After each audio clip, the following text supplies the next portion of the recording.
Hi hello నమస్తే welcome to Srinivas మిక్ channel.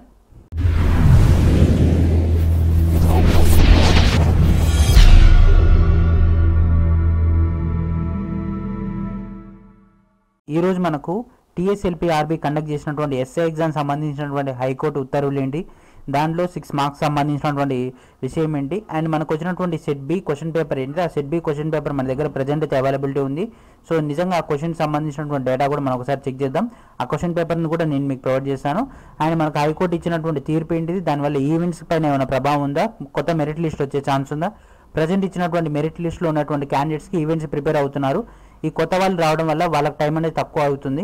So దీనికి సంబంధించినటువంటి మీ యొక్క డౌట్స్ అన్ని కూడా క్లారిఫై చేస్తాను ఈ వీడియోలో. మరి ఇంకెందుకు ఆలస్యం, ఈ వీడియోని చివరి వరకు చూడండి. ఈ వీడియోని మీ యొక్క ఫ్రెండ్స్ అండ్ ఫ్యామిలీ మెంబర్స్ అందరికీ కూడా షేర్ చేయండి. ఎస్ఐ ఈవెంట్ సంబంధించినటువంటి ఒక ఇంపార్టెంట్ అప్డేట్ అయితే రావడం జరిగింది. సో ఈవెంట్స్ అన్ని కూడా మళ్ళీ ఇంకా కొంతకాలం పోస్ట్ పోన్ కాబోతున్నాయి.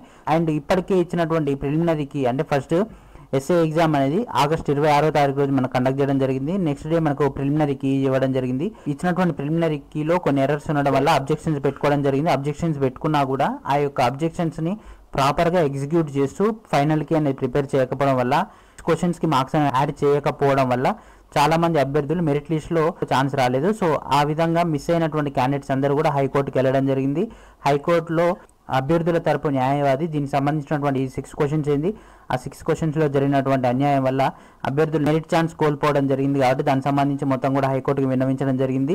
సో గవర్నమెంట్ తరపు న్యాయవాది మాత్రం ఇదంతా కూడా మొత్తం జేఎన్టీయూ కండక్ట్ చేసింది, దీంట్లో ఎలాంటి మిస్టేక్ అనేది లేదని గవర్నమెంట్ తరపు న్యాయవాది గారు ఇన్ఫర్మేషన్ ఇవ్వడం జరిగింది. అయితే ప్రస్తుతం మనకి ఇక్కడ చెప్పినటువంటి సెట్ బిలోని 117, 138, 172, 181 అండ్ 185 అండ్ 189 క్వశ్చన్స్ మన దగ్గర క్వశ్చన్ పేపర్ అవైలబిలిటీ ఉంది. ఇది ఎస్ఐ సంబంధించినటువంటి క్వశ్చన్ పేపర్, ఇది సెట్ బి సంబంధించింది.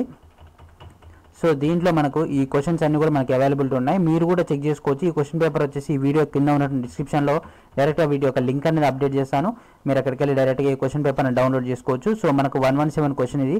సో ఈ యొక్క 117 క్వశ్చన్లో మిస్టేక్ ఉన్నప్పటికీ మార్క్స్ అనేవి యాడ్ చేయలేదని, రిమైనింగ్ ఉన్నటువంటి క్వశ్చన్స్ అన్ని కూడా మనకు అదే విధంగా చేయడం జరిగింది. అయితే ఆల్రెడీ మనకు ప్రజెంట్గా మెరిట్ లిస్ట్ అనేది ఇవ్వడం జరిగింది. చాలామంది కూడా ఆ యొక్క ఈవెంట్స్కి ప్రిపేర్ అవుతున్నారు, 1 or 2 మార్క్స్ ఎక్కువ వచ్చి. అయితే ఇక్కడ 6 మార్క్స్ ఎవరికైతే సెట్ బిలో ఈ 6 మార్క్స్కి రాంగ్ పడ్డాయో, అంటే 6 క్వశ్చన్స్ కరెక్ట్ ఆన్సర్ చేసినప్పటికీ వాళ్ళకు రాంగ్ పడ్డాయో వాళ్ళందరికీ మార్క్స్ యాడ్ అవుతాయి. అండ్ సో ఇక్కడ వచ్చినటువంటి ఈ 6 క్వశ్చన్స్కి మాత్రం మార్క్స్ అనేవి యాడ్ అవుతాయి. ఈ 6 మార్క్స్ యాడ్ అయిన తర్వాత ఈ క్యాండిడేట్స్ యొక్క మెరిట్ లిస్ట్ అనేది చేంజ్ అవుతుంది. సో 1 or 2 మార్క్స్ తక్కువ వచ్చిన వాళ్ళకి కూడా ఇది బెనిఫిషియల్గా ఉంటుంది. అండ్ ఆల్రెడీ ఇచ్చినటువంటి మెరిట్ లిస్ట్ని మొత్తం కూడా క్లోజ్ చేసేసి కొత్త మెరిట్ లిస్ట్ ఇవ్వాల్సి ఉంటుంది. సో ఎవరికైతే వాళ్ళు పెట్టినటువంటి కట్ ఆఫ్ కంటే 7 మార్క్స్ పైన వచ్చిన ప్రతి క్యాండిడేట్ కూడా ఏ ప్రాబ్లం లేదు. సో ఎవరికైతే మెరిట్ మార్క్స్ కంటే అటువంటి మెరిట్ లిస్ట్లో 1 or 2 మార్క్స్ తోటి జాయిన్ అయిన వాళ్ళకి, 1 or 2 మార్క్స్ తోటి మిస్ అయిన వాళ్ళకి, 2 మార్క్స్ తోటి గెయిన్ అయిన వాళ్ళకి కొంచెం చేంజ్ అయ్యే ఛాన్స్ ఉంది. సో రిమైనింగ్ క్యాండిడేట్స్కి అయితే ఎవరికి ఏం ప్రాబ్లం లేదు, ఈవెంట్స్ సంబంధించి అయితే ఏ ప్రాబ్లం ఉండదు. సో ప్రజెంట్ అయితే 1 or 2 మార్క్స్ అటు ఇటు ఉన్న వాళ్ళకి మాత్రం కొంచెం డౌట్ అనేది ఉంటుంది. అండ్ మనకి దీనికి సంబంధించినటువంటి క్యాండిడేట్ యొక్క నెక్స్ట్ రాబోతున్నటువంటి మెరిట్ లిస్ట్లో మాత్రం క్యాండిడేట్ సంబంధించినటువంటి హాల్ టికెట్ క్యాండిడేట్ యొక్క మార్క్స్ తోటి మెరిట్ లిస్ట్ అని ప్రొవైడ్ చేయాల్సి ఉంటుంది. మెరిట్ లిస్ట్ ఇచ్చిన తర్వాత మనకు కొంత సమయం అని ఇవ్వాల్సి ఉంటుంది కొత్త క్యాండిడేట్స్కి ఈవెంట్స్కి ప్రాక్టీస్ చేసుకోవడానికి. సో ఈ విధంగా చూసుకున్నట్లయితే మనకు మళ్ళీ మార్చ్ అయ్యే ఛాన్స్ ఉంది. సో చూద్దాం ఏమవుతుందో. సో ఇది ఫ్రెండ్స్ ఈరోజు వీడియో.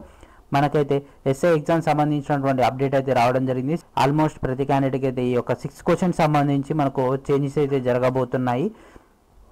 సో నెక్స్ట్ వీడియోలో మరి కొంచెం డేటాతో కలుద్దాం. ఈ ఫైల్ వచ్చేసి ఈ వీడియో కింద ఉన్నటువంటి డిస్క్రిప్షన్లో ప్రొవైడ్ చేస్తాను, మీకున్న డౌట్స్ అన్ని కూడా మీరు క్లారిఫై చేసుకోవచ్చు. సో నెక్స్ట్ వీడియోలో మరి కొంచెం డేటాతో కలుద్దాం. అప్పుడు straight into my channel, please subscribe my channel, please share everyone, and thank you for watching.